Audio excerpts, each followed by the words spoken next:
এই র্যালিতে উপস্থিত আছেন অত্র বিদ্যালয়ের প্রধান শিক্ষক সাজেদুল হক, উপস্থিত সিনিয়র সহকারী শিক্ষকবৃন্দ, শিক্ষয়িত্রীবৃন্দ, সর্বস্তরের সুধীবৃন্দ এবং যাদের নিয়ে আজকের এই প্রতিপাদ্য বিষয় তারুণ্যের অহংকার অত্র বিদ্যালয় সহ বিভিন্ন এলাকা থেকে আগত ছাত্রছাত্রী ভাই বোনেরা, আসসালামু আলাইকুম।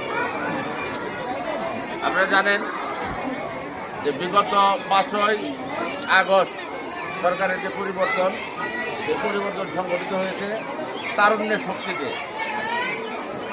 বিভিন্ন রাজনৈতিক দল দীর্ঘ 15 বছর 20 বছর তারা আন্দোলন করে কোনো সফলতা পায় নাই, কিন্তু এই দেশের পরিবর্তনের যখন তরুণরা সামনে দাঁড়াইছে, তরুণরা যখন এই নেতৃত্ব হাতে নিয়েছে তখন তারা সফলকাম হয়েছে এবং তার প্রেক্ষিতেই আজকে আমরা নতুন একটি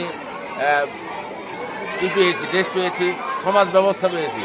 এই প্রেক্ষিতে আজকে যে তারুণ্যের যে উৎসব, সেই উৎসবে আমি আপনাদেরকে বলতে চাই যে শুধু দেশ না, সমস্ত পৃথিবী গড়ার দায়িত্ব তরুণদের, সমস্ত পৃথিবী গড়ার দায়িত্ব তরুণদের। এই দেশে দেশে বিভিন্ন তরুণরাই সমাজ বদলানোর কাজে তারা অগ্রণী ভূমিকা পালন করে থাকে। আমাদের দেশও এর ব্যত্যয় নয়।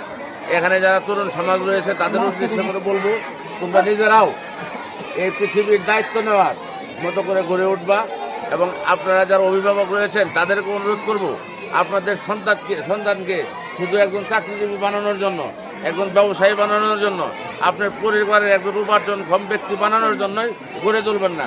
তাদেরকে দেশ পরিচালনার দায়িত্ব যাতে তারা নিতে পারে এই মানসিকতা নিয়ে তাদের গড়ে তুলবেন। তারা যেন একজন আদর্শ মানুষ হয়, দেশের প্রয়োজনে যেন তারা দেশের পাশে দাঁড়ায়, সমাজের পাশে দাঁড়ায়, এই মানসিকতা তাদের গড়ে তুলবেন। এই প্রত্যয় রেখেই এই আশাবাদ ব্যক্ত করি আজকের যে তারুণ্যের উৎসব, সেই তারুণ্যের উৎসবের র্যালির সমাপ্তি ঘোষণা করছি। আসসালামু আলাইকুম ওয়া রাহমাতুল্লাহি ওয়া বারাকাতুহু।